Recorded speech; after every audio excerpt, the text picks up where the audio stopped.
Hello, sleepy soul. The night is quiet, the world is asleep, and something is waiting in the dark. Before we begin, subscribe to the channel and write your country and current time in the comments.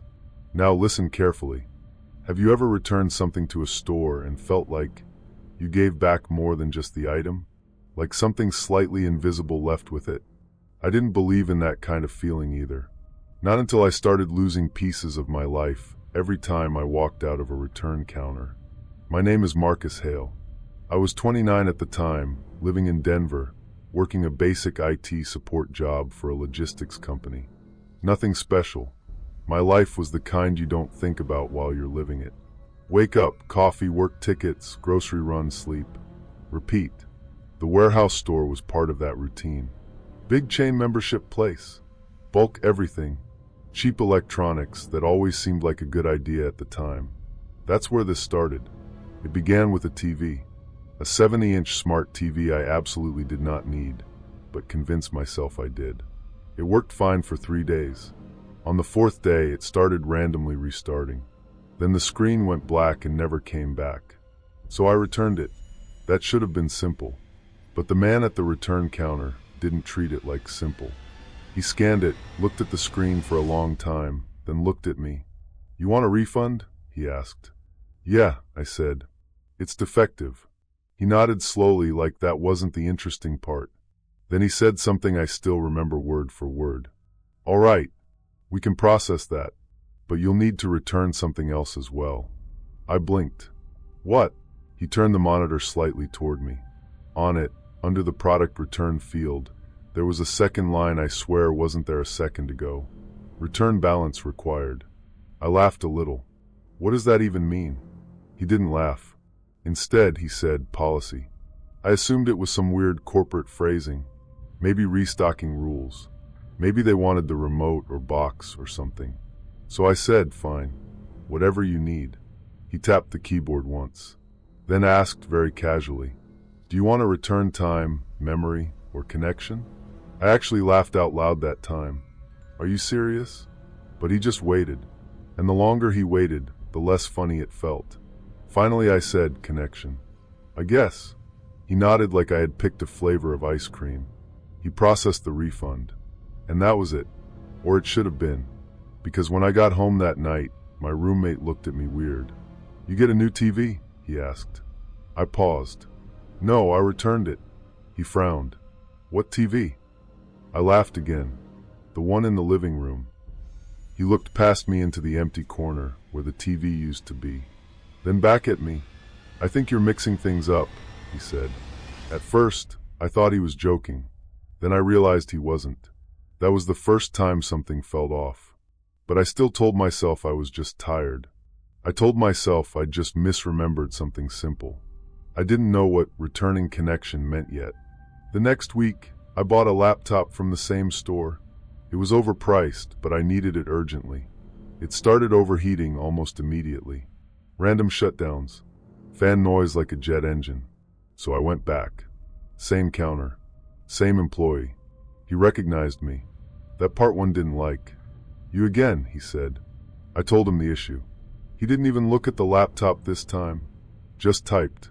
And said, return process still active from last visit. I frowned. What does that mean? He ignored the question. This time, he said, you still have remaining balance. I felt a chill. Balance of what? He finally looked at me. Last return was connection. You still owe memory or time. I should have walked away then. But I didn't. Instead, I said, fine. Memory. He nodded and processed the refund again. And I left thinking I was dealing with some bizarre internal system glitch. That night, I tried to call my mom. We usually talked once a week. The call went straight to voicemail. I checked my phone. Her contact name was still there, but the profile photo was blank. I tried again. Same result. So I called my sister instead. She picked up, but there was a pause before she spoke. Sorry, she said slowly. Who is this? I laughed awkwardly. It's Marcus. Another pause. Then she said something that made my stomach tighten. I think you have the wrong number. I hung up. Sat there. Looked at my phone. Everything looked normal, but nothing felt normal anymore. The third return was the one that broke things open. I bought noise-canceling headphones. They stopped working within a day. Back to the store. Same counter. Same employee. This time, he didn't even ask what I wanted. He just said, "You're almost out." "Out of what?" He didn't answer. He scanned the headphones, then said, "One remaining return available." I felt cold all over. "What happens if I use it all?" I asked. He looked at me for a long time, then said, "Then you won't be returning anything anymore." I didn't like the way he said that. Not at all. But I was frustrated, tired, and honestly just wanted my money back. So I said, "Time. I'll return time." He nodded, processed it, and something subtle shifted in that moment. Not in the store, in me. Because when I walked outside, I realized I couldn't remember what I had done that morning before coming here. Not like a normal forgetfulness. It was just gone. Clean. No trace. That night, I checked my schedule app. There were gaps in my week I couldn't explain. Entire evenings marked only as empty. No details. No memories attached. I started writing things down after that, because I didn't trust my head anymore. But the worst part wasn't what I was losing. It was what other people started losing. My coworker James asked me one day, "Hey, are you new here?" I laughed. "What are you talking about? We've worked together for 2 years." He stared at me, then said, "I don't think so, man." At first, I thought he was messing with me. But then my boss called me into his office and asked me why I was in the building. Not as a joke, as a real question. Security had no record of me entering. My employee badge didn't work anymore. It was like I had slowly been erased from systems that were never supposed to forget. That's when I went back to the store for the last time. I was desperate. I didn't even bring a product. I just walked straight to the return counter. The employee saw me inside. "You shouldn't have come back," he said. "I need to fix this," I said. He shook his head. "You used all returns." "I didn't know what I was doing," I said. "Just reverse it." He leaned forward slightly and said something I will never forget. "We don't reverse returns." My heart sank into my stomach as I realized I was completely alone in understanding what was happening. Someone was watching, and I had no way out. "Then what do I do?" I asked. He pointed at the monitor. There was a new line. "Final return pending." I felt my throat tighten. "What is that?" He said, "That's what's left of you." I backed away. No, I just want my life back." He looked almost sympathetic now. "You already traded it," he said, "piece by piece." And then it hit me. Connection, memory, time. That's not just refunds. That's identity. That's what makes you you. I turned to leave, but the store doors didn't open. Not locked, just unresponsive. The lights above the exit flickered slightly, and for the first time, I noticed something behind the counter. Shelves, not products, people, not moving, not dead, just paused, like unfinished transactions. Faces I almost recognized. One of them looked like my coworker James. Another looked like my sister. All tagged, all labeled, all waiting. The employee spoke quietly behind me. "You still have one return left." I didn't answer, because I finally understood what it meant. He continued anyway. "If you use it, there will be nothing left to attach you to anything." I asked him, "What happens then?" He didn't hesitate. "You'll still exist, just not as someone." I ran. I don't know how I got out of the store that night. I remember alarms. I remember carts moving slightly on their own. I remember my reflection in the glass doors not matching my movements for a split second too long. But I got out. I stopped returning anything after that. I still had one return left in the system, and I could feel it, like a loose thread inside me. Weeks later, I tried to visit my sister. Her apartment building receptionist told me no one by that name lived there. I showed her photos. She looked at them politely, then said, "I think you've been mistaken." Even the photos felt less convincing now, like I was slowly becoming optional in them. Last week, I tried calling James again. The number was disconnected. My phone doesn't show his contact anymore. It just says unknown. I still have the receipt from my last visit. It has one line on it: return balance 1. And sometimes late at night, I think about going back. Not because I want to, but because I'm afraid of what happens when the balance reaches 0. Because I don't think you disappear. I think you just become something the world never had to begin with. And the scariest part, I'm starting to notice people around me who look like they're one return away from the same thing. Sometimes the store doesn't take things from you. Sometimes it just teaches you what you're willing to lose. And once you understand that, it never really stops charging you. Story 2. Have you ever moved into a place that felt cheap, but not in a normal way? More like it was cheap for a reason nobody wanted to say out loud. That's what happened to me. My name is Marcus. I was 31 when this started, working remote IT support out of my laptop, bouncing between short-term rentals because I was trying to save money after a bad breakup. Nothing dramatic about my life at the time. Just quiet, repetitive days. Coffee, emails, silence. I found the apartment online. 1 bedroom. Too cheap for the area. But the photos looked fine. Clean walls, decent lighting, old but functional furniture. The landlord said it was last tenant furnished. I should have asked more questions. The moment I walked in, I noticed the smell. Not mold exactly. More like old air that had been held too long in one place. On the kitchen counter sat a single object. A small laminated sheet. Rules for living here. At first, I thought it was some weird lease add-on. Maybe a prank from the previous tenant.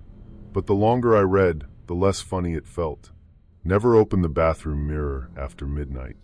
Never answer knocks that come from inside the walls.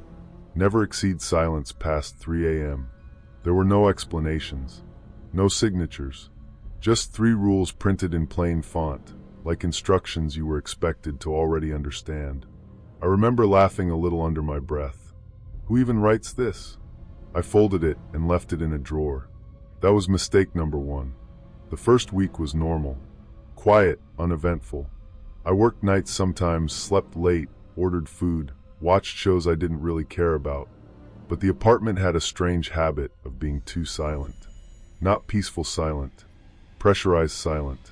Like something was waiting for me to make a mistake. On the 5th night, I got up to use the bathroom around 1:20 a.m. As I washed my hands, I noticed the mirror. It was slightly fogged, even though the room wasn't hot. Behind my reflection, just for a second, I thought I saw a darker shape standing too close. I turned immediately. Nothing. I told myself I was tired. I went back to bed.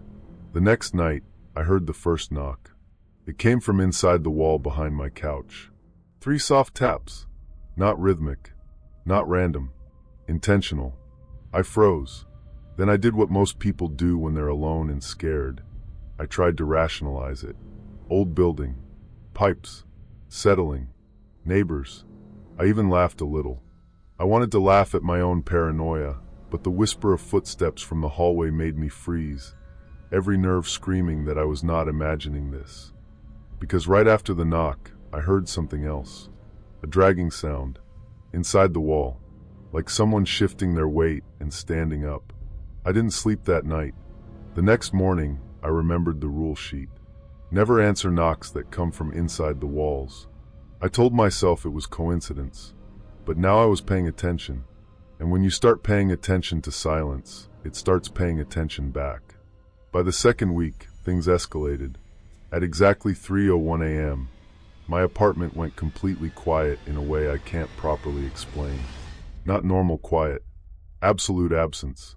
Even the refrigerator stopped humming.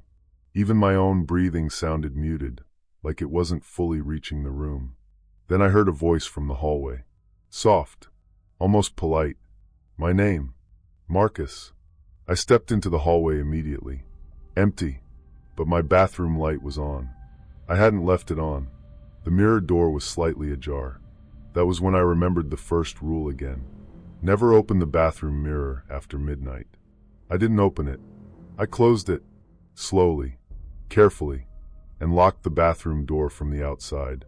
I slept on the couch that night with the lights on.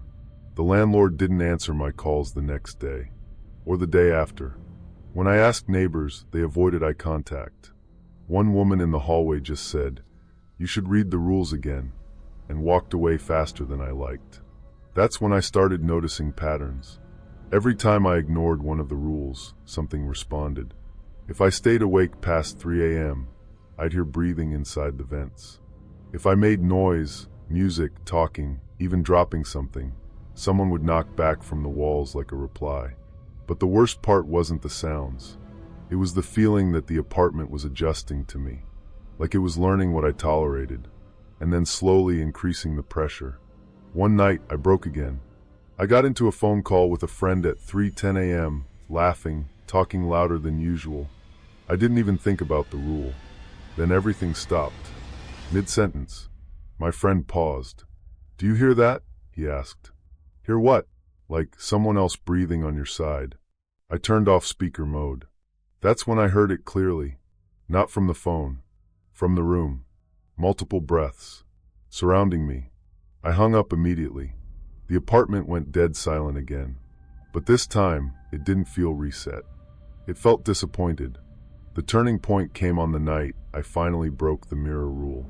Not intentionally. I had just come home late, exhausted, half asleep.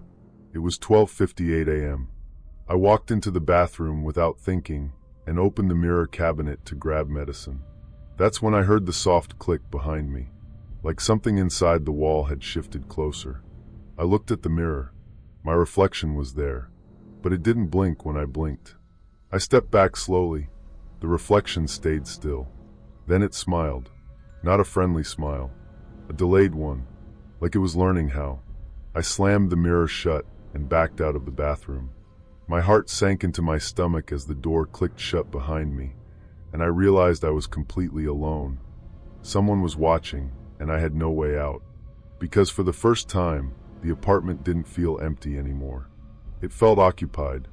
I grabbed my keys and went to leave. But the front door wouldn't open. Not locked. Just heavy, like pressure was holding it shut from the other side. Then came the knock. From inside the walls again. Except this time it wasn't random. It was synchronized with footsteps inside my apartment. Slow, calm, walking toward the hallway.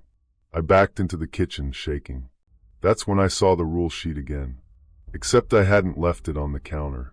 It was taped to the fridge. Fresh. Updated. A fourth rule had been added in handwriting. Do not try to leave after breaking the rules. The hallway light flickered, and my bathroom mirror opened on its own. I didn't see what came out. I only heard it moving. Not fast. Not aggressive. Patient. Like it already knew I wasn't going anywhere. I ran anyway. Back into the bedroom. Locked the door. Called police. They arrived 18 minutes later. 2 officers checked the apartment. No sounds.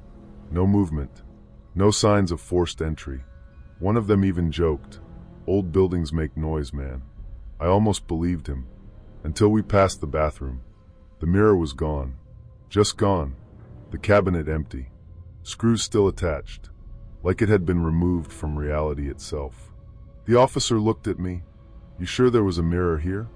I didn't answer, because I could see my reflection in the hallway now. Standing behind them. Smiling. And when I blinked, it didn't. I moved out the next morning. Didn't even pack properly. Just left. But here's the part one still don't like admitting.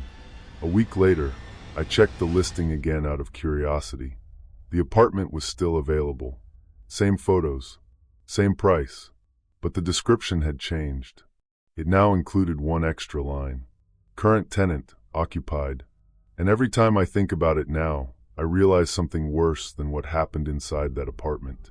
Someone else is living there now, following the same rules, or breaking them, and learning slowly what the building does when you don't listen.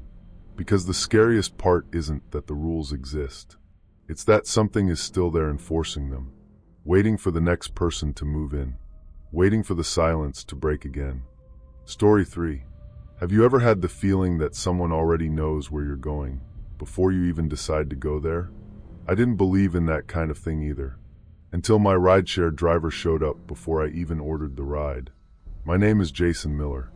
I was 26 at the time, living in Portland, working a basic office job in logistics. Nothing exciting. My life was basically wake up, commute, work, gym if I felt motivated, then home and sleep. Same loop every day. I used rideshare apps almost daily because I didn't own a car. Most drivers were normal, some talkative, some silent, some blasting music I didn't ask for. But this one driver never felt normal. It started small. I requested a ride at around 11:40 p.m. after a late shift. The app showed a driver accepting almost instantly. His name was R. Hale. No profile picture, no rating history visible, just a gray silhouette. What was strange was the ETA. It said, "Arriving now." That never happens in my area. I stepped outside my apartment building, expecting the usual wait. But the car was already there. Engine running. Hazards blinking slowly, like it had been waiting for me. I remember pausing on the sidewalk, staring at it. The street was quiet in that late-night way, where even distant sounds feel too sharp. A couple of porch lights, a flickering street lamp. Then the driver rolled down the window. He didn't wave, didn't smile. He just said, "Jason, you're late." I froze. "You have the wrong guy," I said immediately. But he shook his head once. "No, you ordered me 3 minutes ago. You hesitated before stepping out. That detail shouldn't have mattered. But it did, because I had hesitated. Just for a second.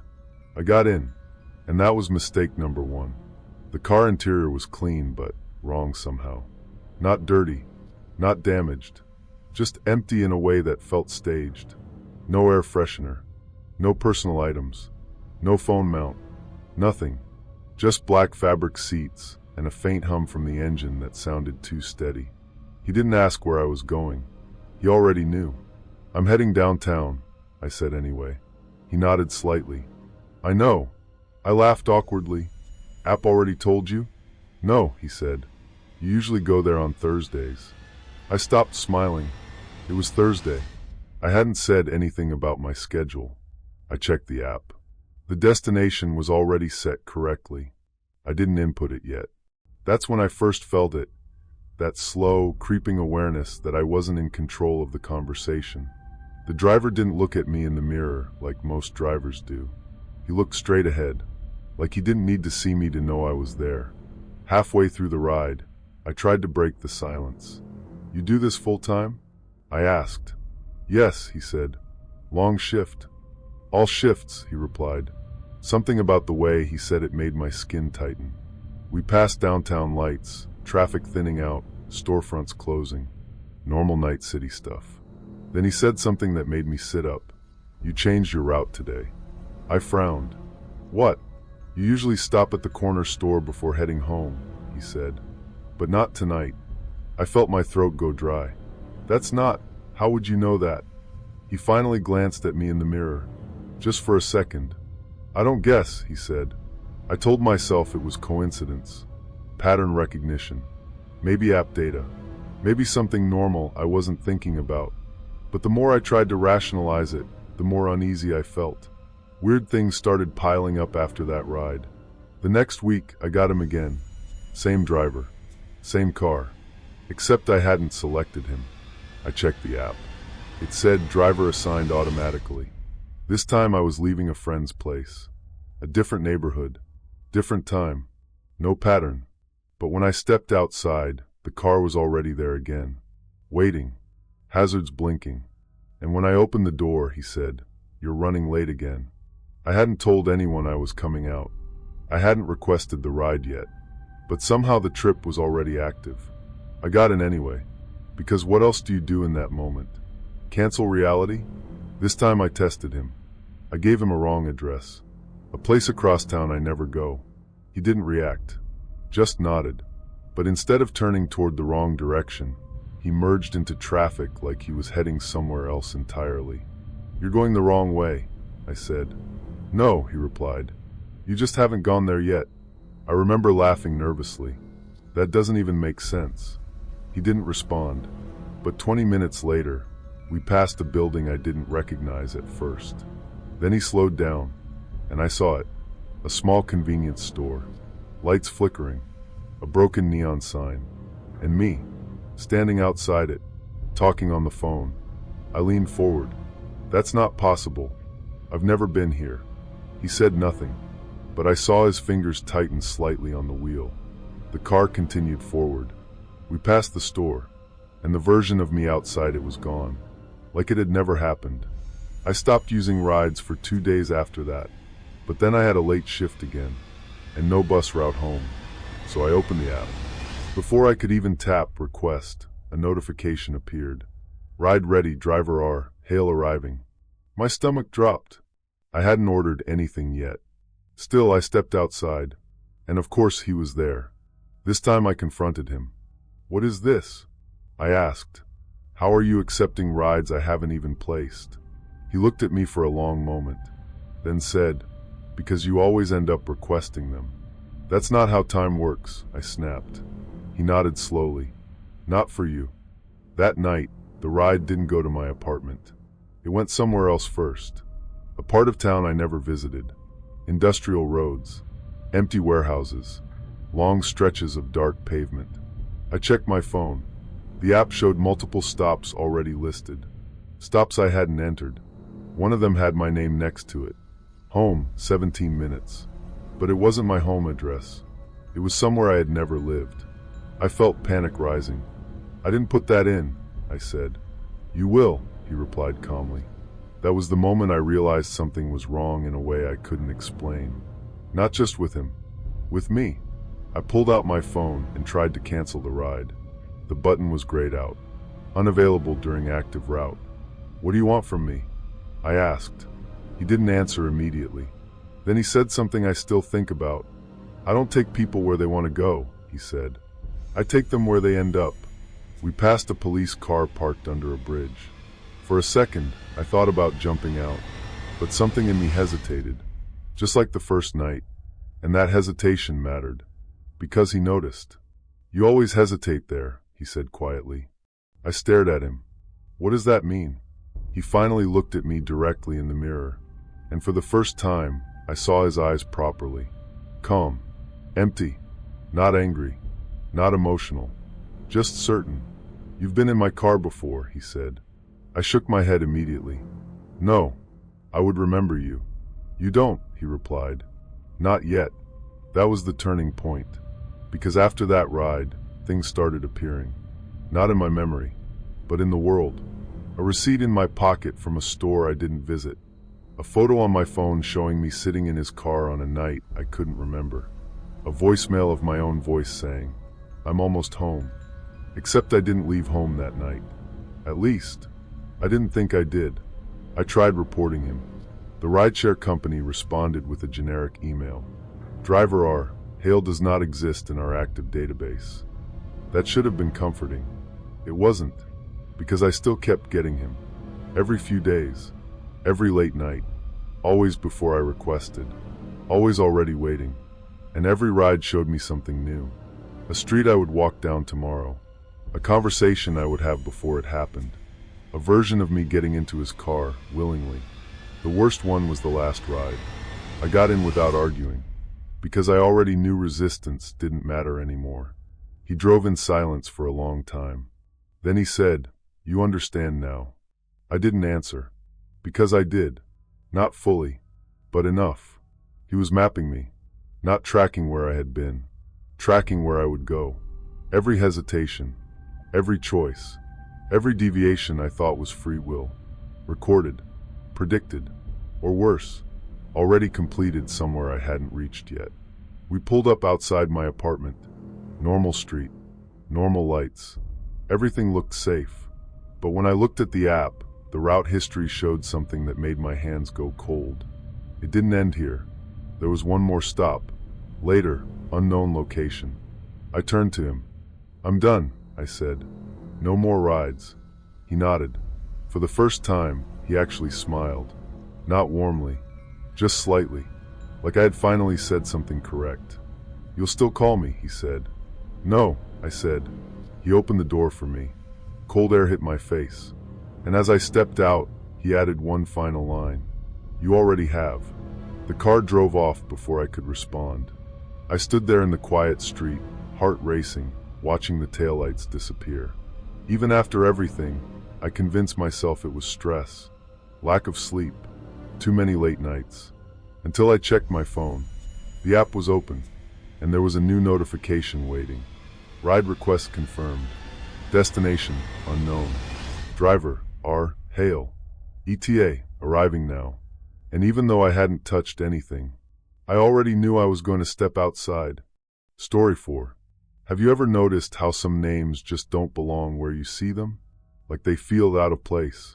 Almost like they're trying to stay somewhere they shouldn't exist anymore. That's what happened with one name on my attendance sheet. And I didn't realize how wrong it was until it started showing up everywhere else. My name is Claire.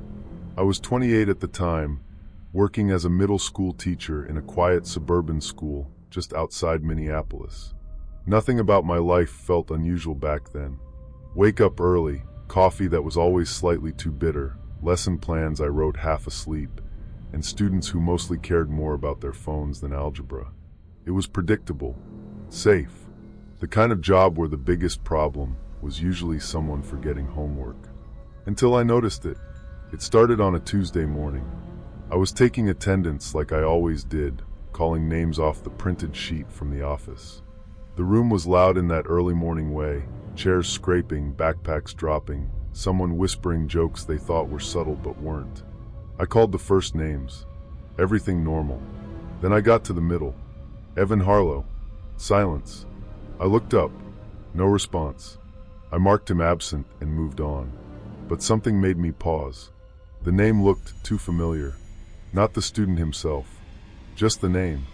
Like I had seen it too many times before without noticing. At the time, I told myself it was nothing. Just a mental glitch. Too many classes. Too many names. But the next day it happened again. Same name. Evan Harlow. No response. Absent. And then again the day after that. After a week, I started to notice something else.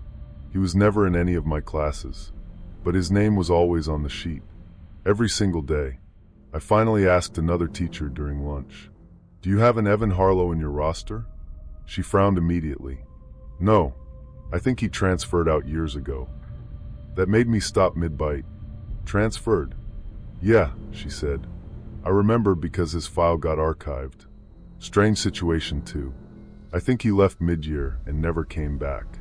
I felt a small knot form in my stomach. "If he transferred," I said slowly, "why is his name still on attendance?" She just shrugged. "Probably outdated system. You know how the office is." But I didn't know how the office was. And something about that answer didn't sit right with me. That afternoon, I went to the administration desk. I asked them directly, "Can you check Evan Harlow's record? He's still showing up on my attendance sheet." The secretary looked confused. She typed for a moment, then frowned. "No student by that name is currently enrolled." I nodded. "I know. I think he transferred." She shook her head. "No. I mean, there's no record of him ever being enrolled here at all." That was the moment I felt the first real chill. Not fear exactly. Disorientation.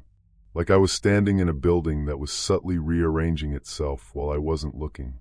I went home that night and told myself I was overthinking it, that schools had data errors all the time. But the next morning, something changed. When I opened my attendance sheet, his name was darker. Not bold, not highlighted, just more visible, like the ink had settled differently overnight. And next to it, someone had added a note in faint handwriting. Just 2 words. "Still here." I froze. My heart sank into my stomach as I stared at the paper, realizing something was wrong in a way I couldn't explain. I flipped the sheet over. Nothing on the back. When I looked back, the note was gone. I told myself I was tired, that I needed sleep. That night, I took the sheet home. I don't know why. I just felt like I shouldn't leave it in the classroom. At home, I set it on my kitchen table and made dinner. Normal things. Noise from the fridge. A show playing in the background. The kind of routine that makes you forget anything strange happened. Then my phone buzzed. A message from my school email. No subject. Just a file attachment. When I opened it, it was a scan of my classroom whiteboard. Empty room, empty board, except for one thing written in marker. Evan Harlow present. I dropped my phone. I stood there for a full minute, just staring at the screen. Then I checked my classroom security app. The live feed showed my empty classroom. Lights off, chairs neatly arranged. No movement, but the whiteboard in the feed now had writing on it. Even though I wasn't there, I told myself it had to be a glitch. Old footage overlaying live feed. Something explainable. But then my phone buzzed again. Another email. This time it was a photo. A locker hallway. My locker hallway. And on one locker, written in black marker, Evan Harlow. I didn't sleep that night. The next morning, I arrived early. I went straight to the lockers. They were all clean. No writing. No names. I laughed a little shaky. I actually laughed. I'm losing it, I whispered to myself. That's when I noticed something inside my own classroom. On every student desk, faint pencil marks. Names carved lightly into the wood. And among them, one name repeated more than the others. Evan Harlow. I started asking students directly, "Do you know an Evan Harlow?" Most of them shrugged. "No." Some said, "I think I've heard that name."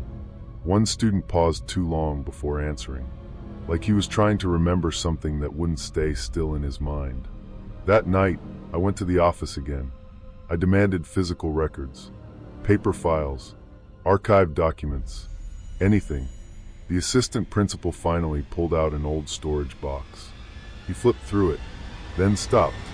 He looked up at me. "We don't have a file for that student," he said slowly. "But," he hesitated, "there's a blank entry card." He showed it to me. It was a student record form. Everything filled out except the name field. And in the name field, faintly impressed into the paper, was the outline of letters. EVNHRLOW. Not written, pressed, like the paper remembered something that wasn't fully erased. That night, things escalated. I got home and found my own lesson plan notebook open on my desk. I hadn't touched it. On the page I left blank that morning, there was now writing. My handwriting. I could feel my pulse in my ears, my hands trembling, as I flipped through the pages and saw notes I didn't remember writing. References to a student I didn't remember teaching. Observations about someone who always sits near the back. But I never had a student who sat consistently in the back row. At least, I didn't think I did. Then I found the photo, tucked between pages. A class photo. My class. Everyone smiling, except for one empty desk. And above it, written in handwriting I recognized as mine. Evan Harlow. I drove back to the school immediately, even though it was past 10 p.m. The building was dark, empty, locked, but my key still worked. I don't know why. The hallway lights flickered on as I stepped inside. Slow, delayed, like the building was deciding whether or not to acknowledge me. I walked to my classroom. The door was slightly open. Inside, every desk was occupied, not by students, by something else. Not physical, not visible clearly, but the chairs were no longer empty.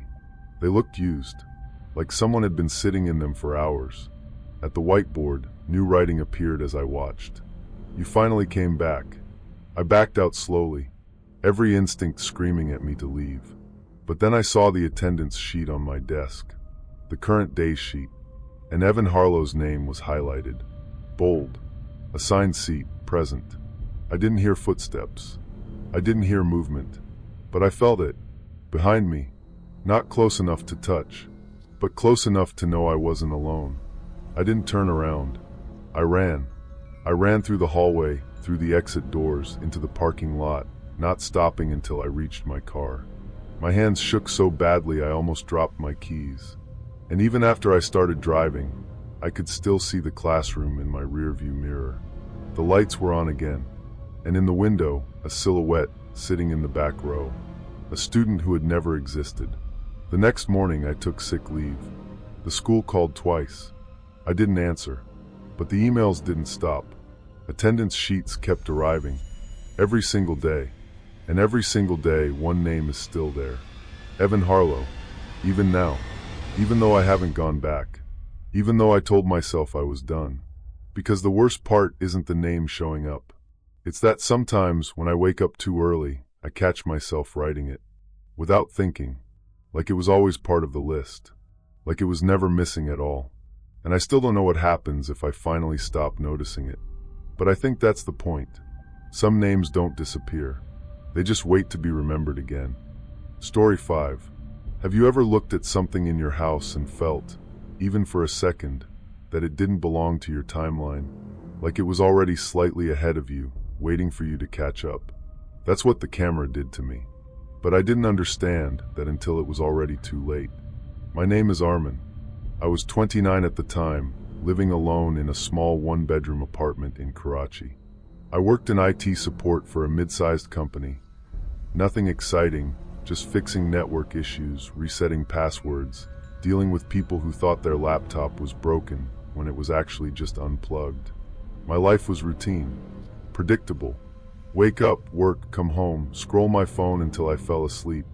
The kind of life where you stop noticing the days changing. My apartment was the same. Thin walls, flickering hallway light outside my door, and a neighbor upstairs who somehow always dragged furniture at exactly 2 a.m. I didn't think much of anything back then. That changed on a Thursday. I remember because it was raining heavily. The kind of rain that makes the streets look like black glass. I was walking home from a bus stop when I saw a small electronics shop still open. The sign was half lit, buzzing slightly. I don't even know why I went in. Inside, it smelled like dust and old plastic. The shopkeeper was an older man sitting behind a glass counter full of random devices. Used routers, broken phones, tangled chargers. That's when I saw it. A small security camera. Black, scratched slightly on the side, with a label that looked half peeled off. Used, working. I asked how much. He looked at me for a second too long and said, "It records fine. Just don't rely on the timestamp." I laughed a little. "What do you mean?" He shrugged. "It runs weird sometimes, but it records." I should have left it there, but it was cheap, and I had been thinking about getting a camera for my apartment anyway. My building wasn't unsafe, but there had been a few break-ins in nearby blocks. So I bought it. That night, I installed it in my living room facing the front door. Setup was simple. Plug it in, connect it to an old monitor I had, and it started recording immediately. At first, everything looked normal. My empty room, my couch, my door, the faint flicker of the hallway light outside. I fast-forwarded a bit just to test it, and that's when I noticed something strange. The footage didn't match the time. It showed me coming home from work, but it was still morning outside the window in the recording. I checked the settings. Everything looked fine. I assumed it was just a glitch. But then I tried something else. I set the camera at 8 p.m. and went to sleep. The next morning, I opened the recording expecting nothing unusual.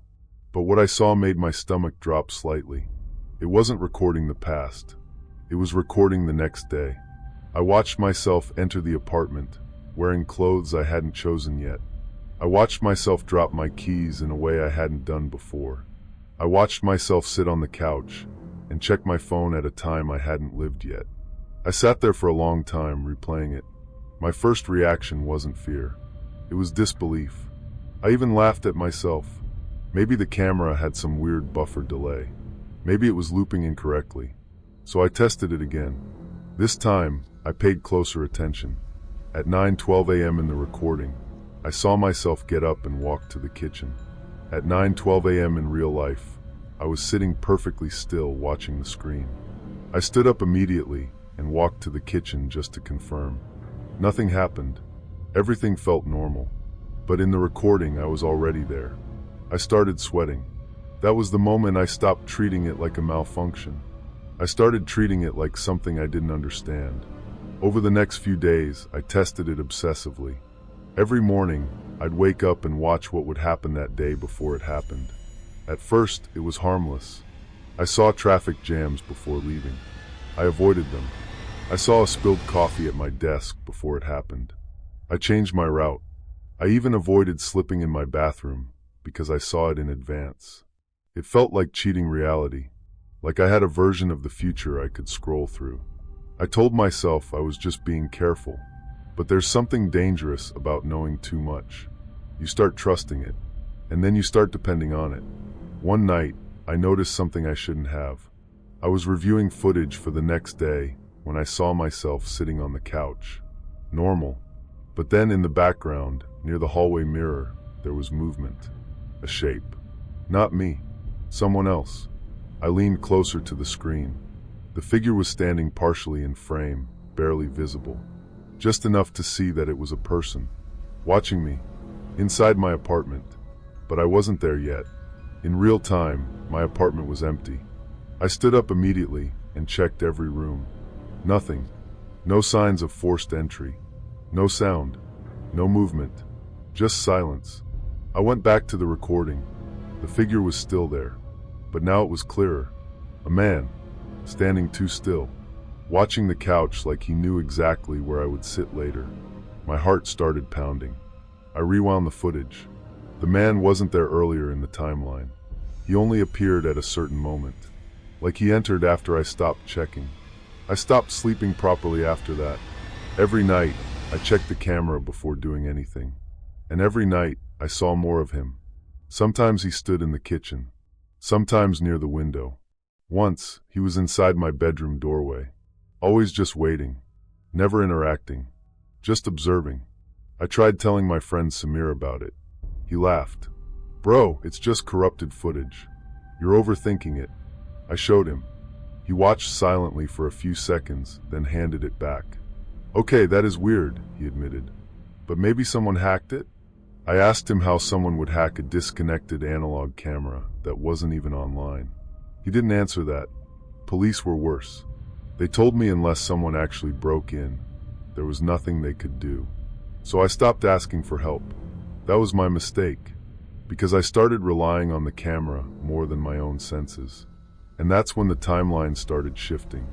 One morning, I saw myself in the recording sitting at the table, staring directly at the camera. But in real life, I hadn't done that yet. I went to sit at the table, and for a split second, I felt it. Like something else had already occupied that moment. Like I was entering a space I had already been in. The air felt wrong, and then I saw it. A note on the table. I hadn't written it, but it said, "Stop watching for me." I backed away immediately. My hand was shaking. I checked the recording again. In the footage, I had placed the note myself, but I hadn't done it yet in real time. That was the first time I truly felt fear, not confusion. Fear, because something was crossing between the recording and my reality. Something that knew I was watching. The next day, the footage changed again. This time, I saw myself asleep, but standing over me was the man, watching me breathe, close enough that I could see his head tilt slightly, like he was studying me. And then slowly, he looked directly at the camera. At me, even though I was not there yet. Even though that moment had not happened. He was looking at me through time. That night, I unplugged everything. I told myself I was done. No more camera. No more recordings. No more future. I pulled the device off the wall and shoved it into a drawer. Then I tried to sleep. But at around 3 a.m., I woke up to a sound. A soft electronic clicking. From the drawer. I sat up slowly. The drawer was slightly open, and I could see a faint glow. My heart sank into my stomach as I realized something impossible was happening without electricity. I didn't want to look, but I did. The camera was on, recording, and on the small screen beside it, I saw my room. But not my present room, my future room. And I was already sitting up in bed, looking straight at it. Even after escaping, even after unplugging it, I still remember the last frame I saw before I ran out of that apartment barefoot into the street. The man wasn't behind me anymore. He wasn't in the room. He was sitting where I would sit next, waiting for my timeline to catch up to him. I left the city the next day. I sold everything I owned. I changed numbers. I moved twice after that. But sometimes, when I'm in a new room and everything is silent, I still catch myself looking at corners I haven't walked into yet. Because I know now what that camera really was. It wasn't recording the future. It was showing me the place where I was already being replaced. And if you ever find something that shows you tomorrow before you live it, don't trust what it shows. Because sometimes the scariest part isn't seeing the future. It's realizing someone else is already in it. Story 6. Have you ever stepped into an elevator and felt, for a split second, that something about it was slightly off? Not broken, not dangerous, just wrong in a way you can't explain. That feeling is what made me start paying attention. But by the time I understood what was happening, it was already too late. My name is Adrian Cole. I was 31 when this happened, living alone in a mid-rise apartment building in Seattle. Nothing fancy. 10 floors, old carpeting, flickering hallway lights that the landlord kept promising to fix. I worked remotely in IT support. Most of my days were just me, my laptop, and the hum of the refrigerator in the background. I barely interacted with anyone outside of delivery drivers and the occasional neighbor in the elevator. That elevator is where everything started. At first, it was just normal apartment life. You press a button, you go up or down. You ignore the mirrors, pretending not to look at yourself. Nothing special, until the first time it skipped my floor. I remember it clearly because I had pizza in one hand and my phone in the other.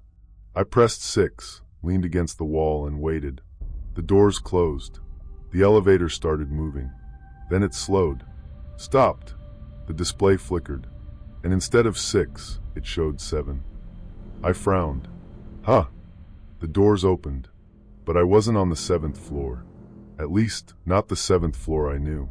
The hallway looked familiar at first. Same layout. Same doors. But something was wrong. The carpet was different. Older. Darker. And one of the apartment doors, Unit 7B, was wide open. Inside, I could see furniture being moved. Not by people. Just shifting. Like someone had erased the idea of where things were supposed to go, and the room was trying to correct itself. A couch faded slightly at the edges, like it wasn't fully real. I stepped back immediately. The elevator doors closed again without me pressing anything. When I got to my actual floor, 6, everything was normal. Too normal.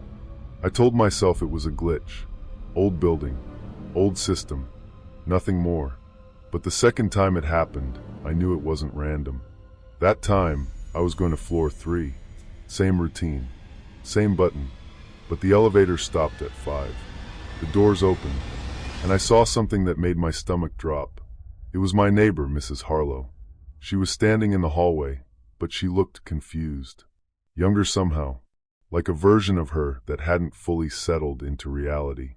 She was holding a stack of mail, and she looked directly at me, then frowned. "Do I know you?" she asked. Before I could answer, the elevator doors closed again. When I reached floor 3, I saw her again in the hallway outside her apartment. But this version of her was older. Same woman. Different certainty in her eyes. She nodded at me politely like we'd known each other for years. That's when I started noticing patterns. It didn't happen every time. Only sometimes. Only when I used that elevator alone. The first real warning came from a sticky note. It was stuck inside the elevator the next morning. Handwritten. It said, "Don't ride alone after 10 p.m. No signature. I laughed nervously when I saw it. Someone messing around. Maintenance joke. Something like that. I told my friend Jason about it that night over the phone. He laughed. "Bro, it's just an old building. You're fine." "Yeah," I said. "Probably." But that night, I still avoided the elevator after 10. The next morning, I ran into Jason in the lobby. Except he didn't recognize me. That was the first moment I felt something in my chest tighten. He walked right past me. "Hey," I said. He stopped, looked at me confused. "Yeah, it's me, Adrian." He frowned. "Do I know you?" I laughed awkwardly. Very funny. But he wasn't joking. He looked at my face like he was trying to place me in his memory, and coming up empty. Then he shrugged and walked out. That night, I checked my phone. Our last conversation was gone. Not deleted. Just missing. Like it had never happened. That's when I stopped thinking this was a joke. The elevator started skipping more floors after that. Not random anymore. targeted. If I pressed 6, sometimes it went to 4. If I pressed 2, sometimes it went to 8. And every skipped floor showed me something different. The first time I saw my apartment from inside the elevator shaft window, I almost dropped my phone. Because it wasn't right. On the skipped floor, my apartment door was open. Inside, I saw furniture disappearing, not being removed, fading. My couch was half gone. My TV was missing. My bookshelf was emptying itself like someone was erasing my life piece by piece. I ran out of the elevator, so fast I tripped in the hallway. When I got into my apartment, everything was still there. But it felt lighter, less solid, like it was waiting to decide whether it should stay. The next day, I checked my photos. Half of them wouldn't open. Corrupted files, blank images, faces missing. That's when I understood the pattern. The elevator wasn't malfunctioning. It was correcting something, or removing it. I started avoiding it completely after that. Took the stairs, every single time. But buildings don't like being avoided. One night, around 1:30 a.m., I heard the elevator arrive on my floor. Doors opening, closing, no one inside. Then my phone buzzed. Unknown notification. No sender. Just a message. You missed a floor. I froze, then slowly walked to my door. Through the peephole, I saw the hallway. Empty, except the elevator doors were open. Waiting, like it knew I was watching. The next morning, I noticed something worse. My neighbor on floor 4, an older guy named Dennis, stopped me in the hallway. He looked at me strangely. "Have we met before?" he asked. I blinked. "Yeah, we've lived here for a year." He shook his head slowly. "I don't think so, man. I just moved in last week." That wasn't true. I knew it wasn't true, but I couldn't prove it anymore, because the building directory had changed. His name wasn't listed as a long-term resident anymore. It said new tenant. That night, I made a decision. I needed proof. So I took the elevator alone, pressed 6, watched the doors close, and waited. It stopped at 5. The doors opened, and I saw my apartment again. But this time it was worse. The room was half empty. My bed was gone. My desk was missing. And standing inside was me, or something wearing me. It was sitting on the edge of the empty mattress frame, staring at nothing, like it was waiting for instructions. Then it looked up and smiled. The doors started closing. I pressed every button I could. Nothing responded. The elevator moved again. Skipped 4. Skipped 3. Stopped at 2. The doors opened. I saw my apartment building, but wrong. The hallway lights were off. Doors were different colors. Names on the doors were unfamiliar. Then I saw mine. Unit 6B. My door. Except the nameplate said, vacant. Inside, I saw my apartment fully empty. No furniture. No signs of life. Just blank space. Like I had never moved in. The elevator doors stayed open longer this time. Waiting. I heard a voice behind me. Soft. Calm. Familiar. You shouldn't have looked at the skipped floors. I turned. No one there. But the elevator display changed. Final floor, 0. I didn't press anything. The doors closed on their own. The elevator descended. And I knew somehow that this wasn't just down. It was removal. The last floor wasn't a basement. It was absence. The doors opened, and I saw my apartment one last time. Completely empty. Not even dust. Not even light. Just a space shaped like where my life used to be. And standing inside it was the version of me from the elevator reflection. It looked at me calmly, then said, "You only get so many floors before there's nothing left to go back to." The elevator behind me began closing. I ran. I don't know how I got out of that floor. I just remember the sensation of doors refusing to let me stay, refusing to let me become part of the building. I woke up in the lobby, sitting on the floor. No one remembered seeing me. Not the security guard, not the residents, not even my building records. But I'm still here. For now. The elevator still works. And sometimes late at night, I hear it stop on floors that don't exist. And I swear I can hear my name being called from inside. like something is waiting for me to finish the trip I started. Because in that building, the elevator doesn't just move you up or down. It decides what parts of you are still allowed to exist. And once it starts skipping your floors, you don't really get to choose where it ends. Story 7. Have you ever gotten something in the mail that felt too specific? Like it didn't just know your name, your address, or your shopping habits, but actually knew you? That's what started this whole thing for me. My name is Ethan. I was 27 at the time, living alone in a small apartment just outside Portland. Nothing special about my life. I worked remote tech support, mostly answering the same questions over and over. My days blurred together. Wake up, coffee, laptop, silence, repeat. The first box arrived on a Thursday. No return address. Just my name printed perfectly in black ink. Ethan Cole. No typo. No variation. Even my middle initial was correct, and I never used that online. Inside was a small subscription box. Matte black packaging. No branding. Just a label that said, "Your monthly insight delivery." I remember laughing when I opened it. I didn't order anything like that.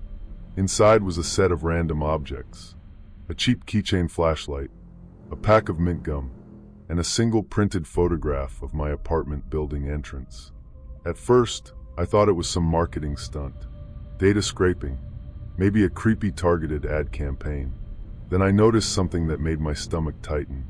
The photo of my building was taken at night, from my side of the street, meaning whoever took it was standing exactly where I would normally stand when unlocking my door.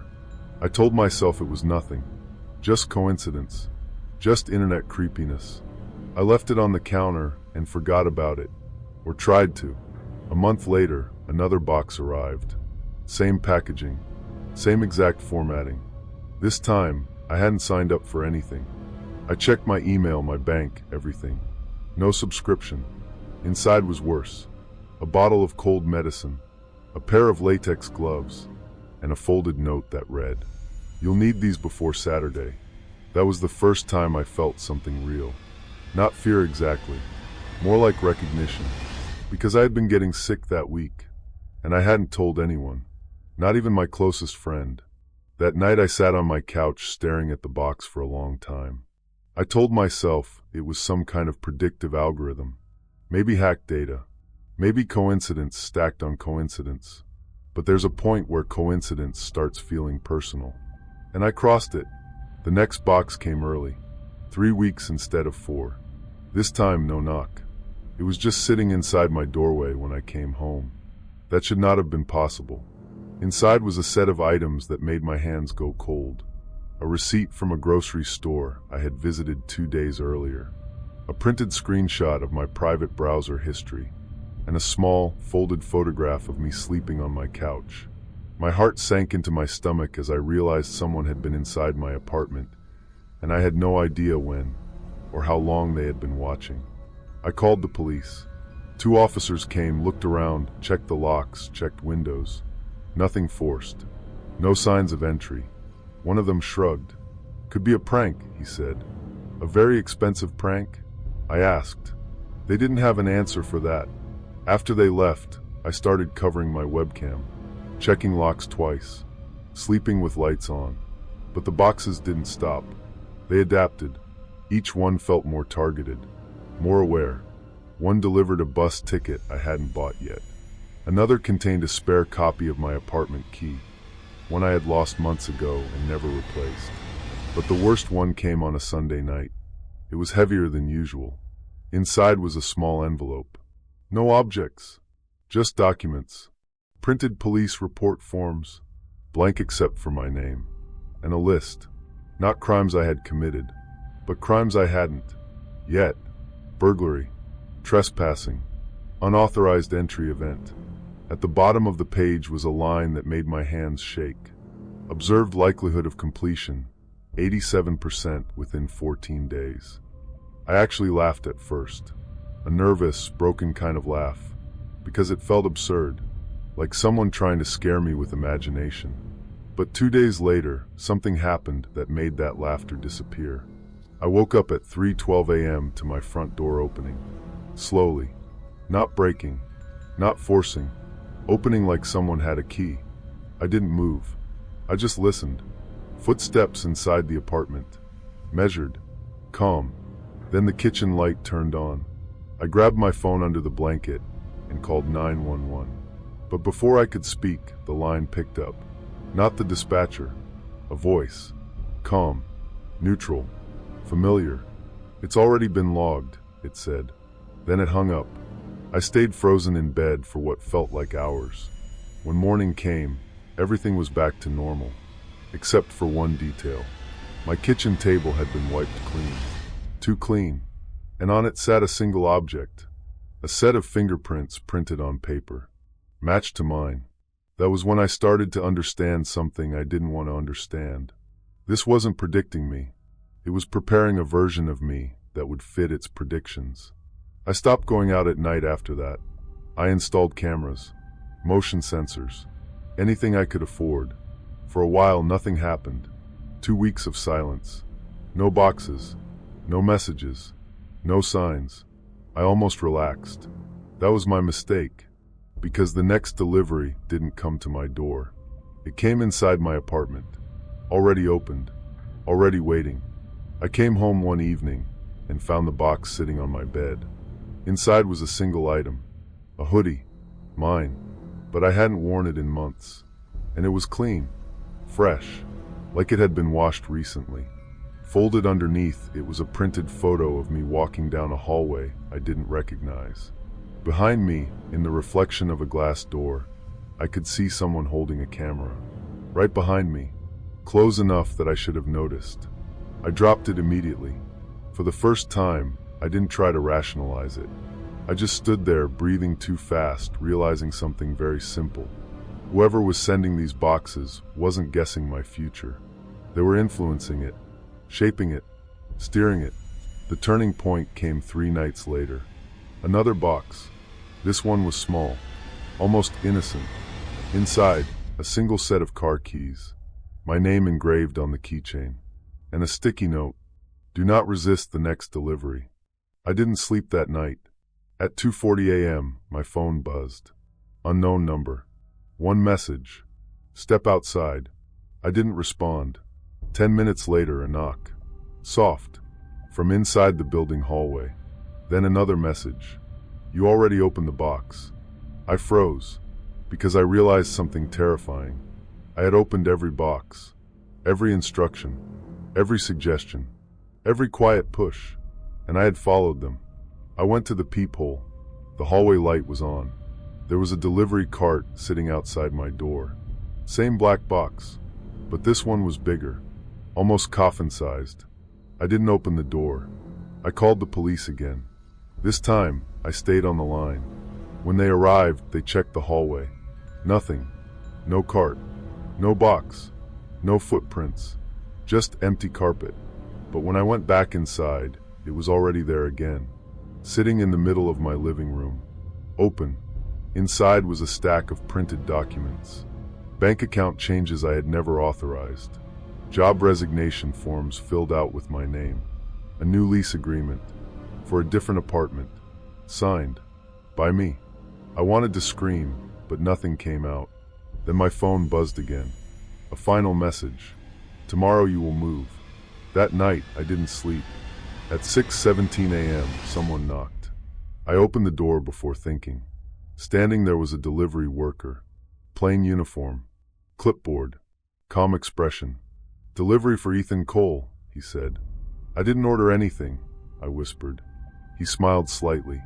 You did, he said, and handed me a final box. I should have refused it, but I didn't. Inside was empty, except for one thing. A mirror. Small. Portable. When I picked it up, I saw my reflection. But my reflection wasn't holding it.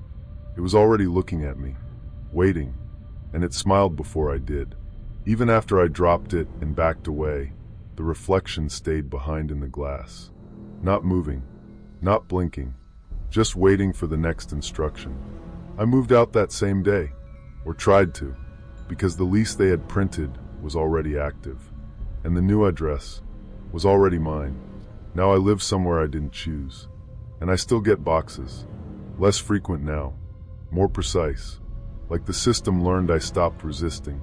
Sometimes I think about reporting it again. But then I remember the first rule I never agreed to. You don't receive the subscription. You are the subscription. And the worst part, sometimes I catch myself waiting for the next delivery. Because once something knows you that well, it doesn't need to guess anymore. It just continues. Story 8. Have you ever been in a place that looked completely normal, but felt like it was quietly remembering you? Like the walls knew you better than the people living inside them?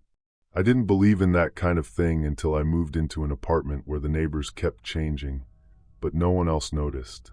My name is Adrian Cole.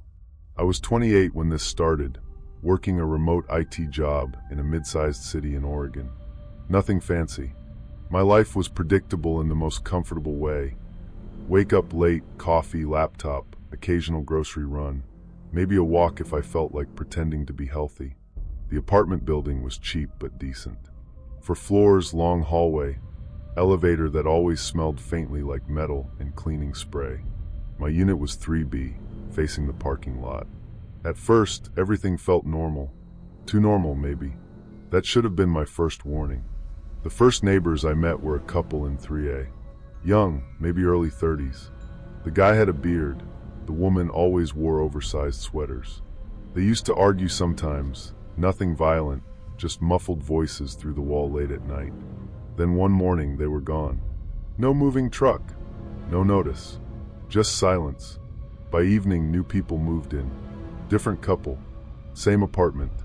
I remember standing in the hallway holding my grocery bag, noticing the door was open and boxes were already inside like they had always belonged there. The weird part wasn't that they changed. It was how no one else reacted. I asked the building manager. He looked confused. They've lived there since I took this job. I laughed a little. No, there were other people there yesterday. He stared at me for a second, then said, "It's always been them." That line should have ended it for me. But it didn't, because I knew what I saw. Days passed. Then it happened again. 3A changed. This time it was an older man. Quiet. Always nodded when I passed him in the hallway. He had a habit of watering a small plant outside his door. Then one morning, the plant was still there. But he wasn't. New tenant. A woman with a teenage son. Same apartment. Same furniture layout, like nothing had been removed, just replaced. That's when I started paying attention. And once you start noticing something like that, you can't stop. Every 3 to 4 days, 3A changed. Always fully moved in. Always acting like they had always been there. But I was the only one who remembered the previous ones. I tried talking to 3B across the hall, just casually. "Hey, did you notice new people moved into 3A again?" She frowned. "What are you talking about? That couple's been there forever." I forced a laugh. "You sure? I swear there was an old guy there last week." She gave me this look. Not annoyed, just concerned. "You've lived here alone since you moved in, Adrian." That sentence didn't make sense to me. "I don't live alone," I said automatically. "There are neighbors everywhere." She nodded slowly. "Yeah, of course there are." But she didn't sound convinced. After that conversation, I started checking everything. Dates, mailboxes, footsteps in the hallway. The building didn't feel wrong. It felt edited, like something was rewriting it in small, careful revisions while I wasn't looking. The real shift came on a Thursday night. I came home late from a grocery run. It was raining lightly, the kind that makes the parking lot shine under yellow streetlights. The hallway lights in my building flickered slightly as I walked in. The door was open. Inside, I saw a new tenant again. This time, a man in his 40s unpacking groceries. He looked up at me and smiled. "Hey," he said casually. "You're home late." I stopped. "You just moved in today?" I asked. He laughed. "No, man. I've been here 2 years." "You okay?" Something in my stomach tightened, because I had seen him leave that apartment 3 days ago with a completely different face. I backed away slowly. I told myself it was nothing, just stress, I would later think. But at that moment, I already knew something in the building didn't behave like it should. That night, I couldn't sleep. Every sound in the hallway felt too deliberate. Elevator dinging, pipes shifting, a door closing somewhere far down the corridor. Then I heard footsteps outside my door. I looked through the peephole. No one. But the next morning, I found something taped to my door. A photo. It showed me walking into my apartment. Taken from the hallway. Time stamped 2:17 a.m. I hadn't left my apartment at 2:17 a.m. At least, I didn't remember doing it. I took the photo straight to the building manager. He looked at it for maybe 2 seconds before shaking his head. "That's not from this building," he said. "What do you mean?" He handed it back to me like it was nothing. "That hallway doesn't exist on camera." I left his office more confused than when I entered, and more afraid, because if the camera didn't capture it, something else did. The next few days escalated quickly. 3A changed again, then 2B, then 4A. Each time, I was the only one who noticed. And each time, the new residents acted like they had always lived there. I started writing it down. Dates, faces, small details. But my notebook started getting stranger too. Sometimes I'd open it and see entries I didn't remember writing. They were always here. "You're misremembering again. Stop asking." My handwriting, but not my thoughts. One night, I confronted one of the neighbors directly. A woman in 2B who had just moved in, according to me anyway. I knocked on her door. She opened it slowly, holding a mug of tea. "Yes," she said politely. "Do you know who lived here before you?" I asked. She frowned. "I've lived here for 5 years." "That's not possible." She tilted her head slightly. "Why not?" "Because they changed 3 days ago." She stared at me for a long moment, then said something I still remember clearly. "No one rotates here. You're the only constant." I laughed nervously. "That doesn't make any sense." She nodded slowly. "Exactly." And then she closed the door. That night, I started hearing things in my apartment.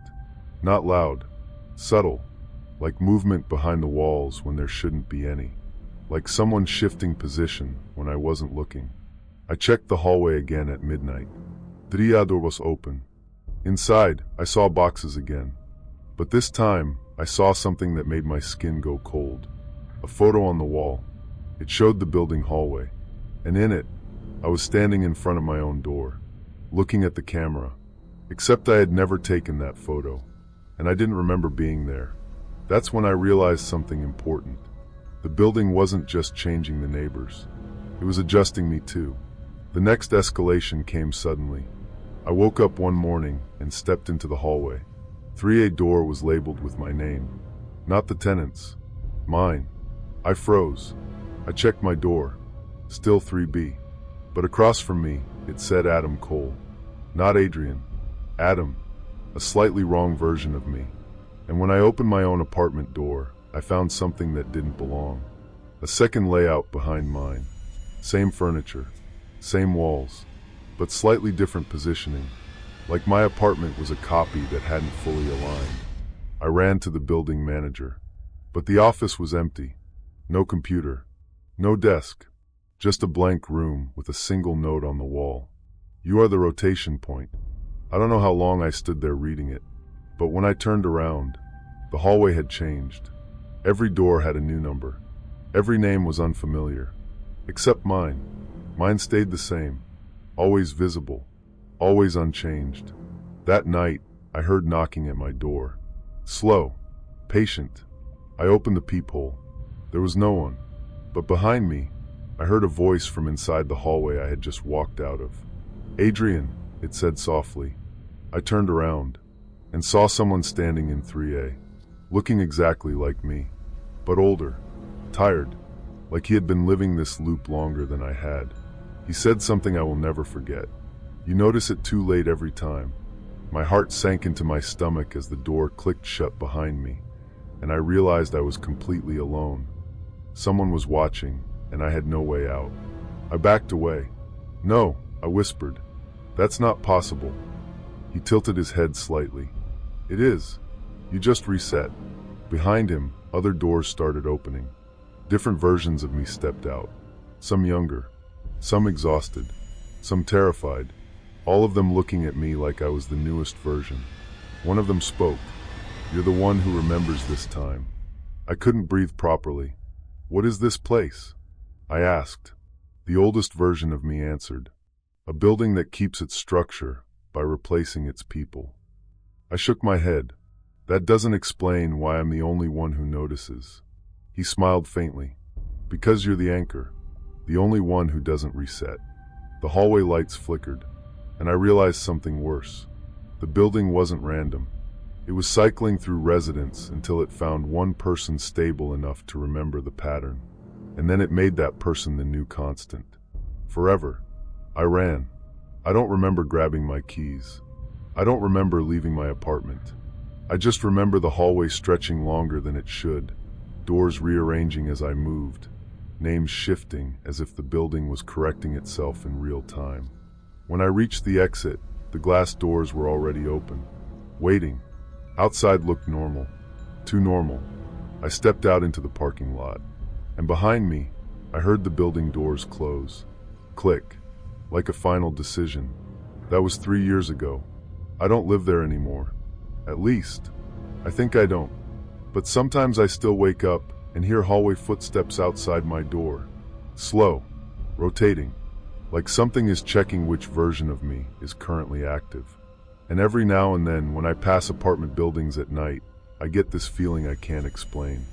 That somewhere inside one of them, there's a hallway that remembers me better than I remember myself. And it's just waiting for me to become the only constant again. Story 9. Have you ever looked at something as simple as a grocery receipt and felt like it knew more about your life than you did? Not in a metaphorical way. I mean, actually knew. That's what started happening to me. But I didn't realize it at first. My name is Alina. I'm 32, and I live in a small apartment in Lahore.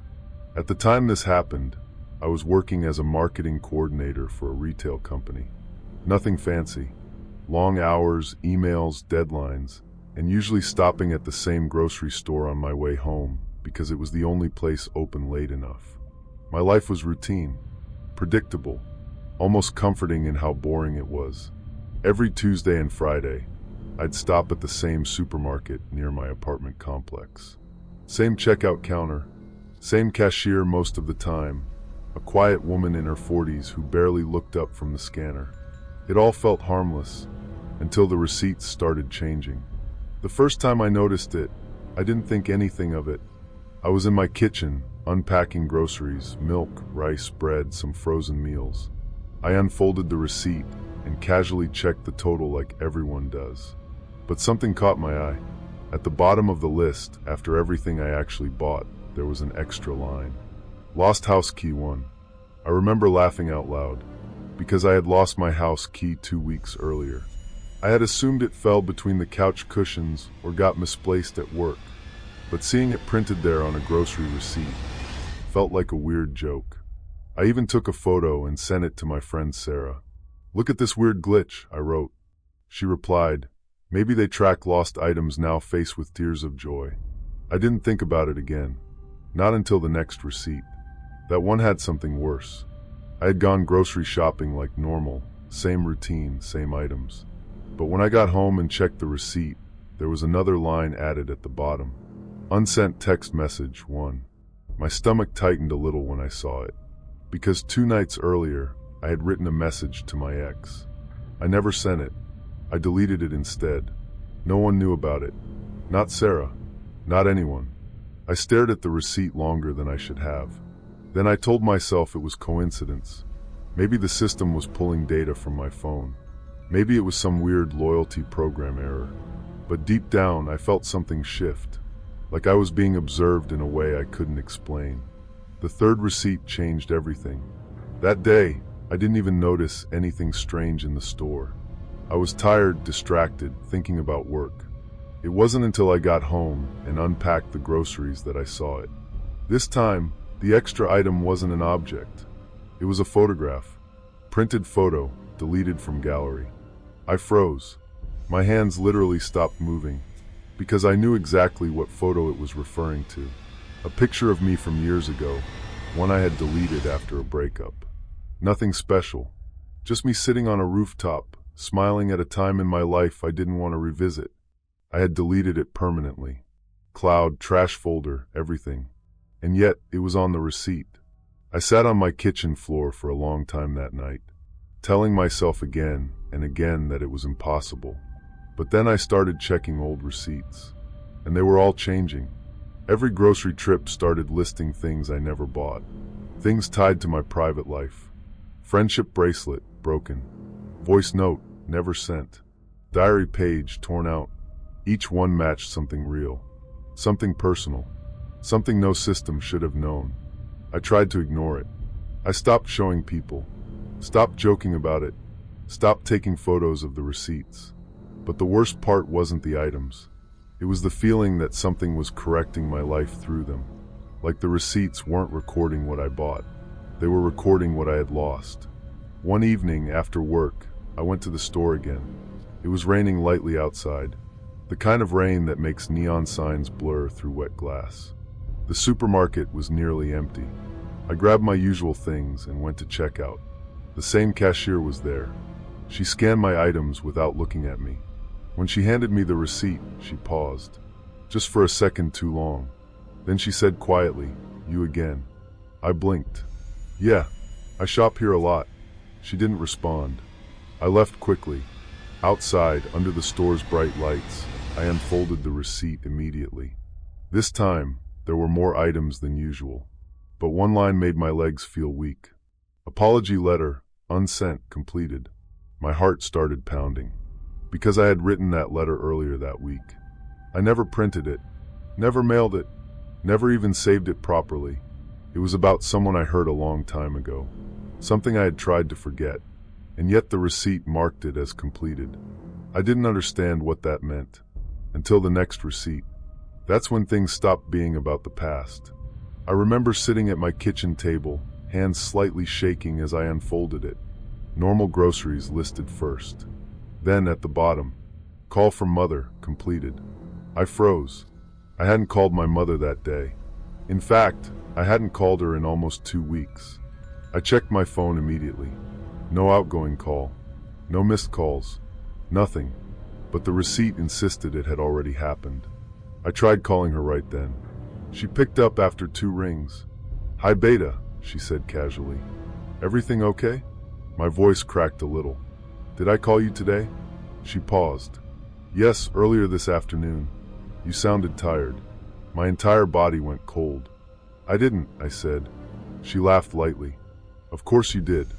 We talked about your work, remember?" But I didn't remember. Not at all. After that call, I stopped trusting my own memory, because the receipt started predicting things before they happened. One day it said, "Breakfast with Sarah, completed." But I hadn't seen Sarah yet. She texted me an hour later asking if I wanted to meet for breakfast the next day. I never replied, because I knew what the receipt was doing. It wasn't predicting, it was confirming, as if reality itself was being edited afterward. The turning point happened on a Friday night. I went grocery shopping late again. The store was almost empty. The air felt colder than usual, like the AC was too strong. I checked out quickly. The cashier didn't speak. She didn't even scan properly, just waved items over the scanner without looking. When she handed me the receipt, her hand lingered, and she whispered something I barely heard. "Don't look too far ahead." I stepped outside immediately. The rain had stopped. The street looked ordinary, quiet, even comforting, but my gut told me something was off. I'd learned too late that danger often wears a friendly face. I unfolded the receipt. My hands were shaking now. At first, everything looked normal. Then I saw it, a line at the bottom. Dinner at home, completed. Then another. Sleep, completed. Then another. Wake up, completed. I stared at the last line for a long time, because it was the only one that didn't feel like a prediction anymore. It felt like confirmation. Final entry, Alina, completed. I dropped the receipt immediately. My heart started racing, so fast I could hear it in my ears. I ran home. Didn't look back. Didn't stop. When I reached my apartment, I slammed the door shut and locked it with shaking hands. Everything inside was normal. Too normal. TV off. Lights dim. Silence. But on my kitchen table, there was already a receipt. I hadn't brought it in. It was just there. Fresh. Warm almost. I didn't want to touch it, but I did, because I already knew what it would say. I unfolded it slowly. At the top, my usual groceries. At the bottom, reading receipt in progress. And beneath that, turning off lights completed. I froze. The room behind me was dark. I hadn't turned off any lights. I didn't move. I didn't breathe. Then the final line printed itself slowly, like it was being written in real time. Standing still, completed. I ran out of the apartment. I didn't even take my phone. I just ran. Even after that night, I never went back to that store. But sometimes, I still find receipts in places I don't remember leaving them. And every one of them lists something I swear I haven't done yet. The last one I saw was on my doorstep last week. It had only one line. Reading this, completed. And underneath it, next action waiting. Story 10. Have you ever been in a situation where something feels completely normal until one small detail makes the entire thing feel wrong? Not scary at first, just off. That's what happened to me during a job interview that I still can't fully explain. Tonight's story is about that interview, and about the moment I realized I wasn't being evaluated by an employer, but by someone who could already see me. My name is Daniel. I was 26 at the time, living alone in a small apartment in Austin, Texas. Nothing special. Early career, lots of applications, constant rejection emails. The usual cycle: wake up, check job boards, send resumes, wait for silence. So when I finally got a call back for a remote position at a tech company I didn't recognize, I didn't question it. I should have. The email was simple. Interview scheduled. Please join video call at 3 p.m. Be prepared for standard evaluation. No company details. No recruiter name. Just a meeting link. Still, I showed up. My apartment was quiet that day. Rain tapping lightly against the window. I remember that detail clearly because I kept thinking how normal everything looked. My desk was messy, half-empty coffee cup, laptop slightly overheating like always. At exactly 3 p.m., I joined the call. The screen loaded into a black interface for a second before the camera turned on. A man appeared. Mid-40s maybe. Neutral background. No branding. No office setting. Just a gray wall behind him. "Daniel," he said calmly, like he already knew me well. "Good. You're on time." I nodded. "Yes. Thank you for the opportunity." He didn't smile. He just stared at me for a second too long. Then he said something that should have been normal. "Before we begin, I need you to confirm something." "Sure," I said. "Are you alone in your apartment right now?" I blinked. That's not an unusual question in remote interviews, I told myself. Maybe security protocols. Data privacy. "Yes," I answered. He nodded slowly. "Good." There was a pause. Then he said, "You're sitting at a wooden desk. Laptop slightly angled left. Coffee cup on your right side. Window behind you." My hand froze halfway to my mug. I looked behind me instinctively. There was no camera in sight. No smart devices visible. Just my laptop webcam. "How?" I started. He cut me off gently. "Don't worry. This is standard observation." I laughed a little. Nervous. Observation of what exactly? He ignored the question. "Let's continue." The interview began like a normal one after that. Questions about experience, problem solving, teamwork. But something felt wrong in the pacing. He wasn't listening like a recruiter. He was watching like someone tracking behavior. Every few minutes, he would pause and ask questions that didn't fit the interview. "Did you just shift in your chair? Why did you glance at your hallway? Is your phone on silent?" At first I thought it was some weird psychological test. Behavioral analysis. Maybe even AI-assisted screening. But then it escalated. "Someone just walked past your apartment door," he said suddenly. I froze. My eyes snapped toward the hallway. "Nothing." "How did you?" I started again. He interrupted. "You hesitated before looking." My throat went dry. "That's not part of the interview." He tilted his head slightly. "It is now. That was the first time I felt it. Not fear exactly. Recognition. Like I was the one being studied in real time. I told myself it had to be surveillance software. Maybe malware. Maybe my webcam had been hacked. But then he said something that made my stomach drop. "You turned off your stove 20 minutes ago. It is still warm." I didn't respond, because I hadn't turned on the stove. Not that day. I stood up immediately and walked into my kitchen. The stove was off, cold, but the burner knob had faint smudges on it, like someone had touched it recently. My heart sank into my stomach as I realized I was completely alone in the apartment, yet somehow being observed in ways I couldn't explain. I returned to the laptop slowly. My hands were shaking now. The man was still there, still watching. "Sit down," he said. I didn't. "Daniel," he repeated calmly. "This will go faster if you comply." "Who are you?" I asked. A pause. Then, "We are conducting environmental suitability evaluation." "That's not a job interview." "It is." My phone buzzed on the desk. A notification from my home security app. Motion detected. Living room. I looked at the hallway behind me. Empty. Then another notification. Front door. My breathing got shallow. The interviewer spoke again. "You installed that camera last year. Good choice. It helps you feel safe."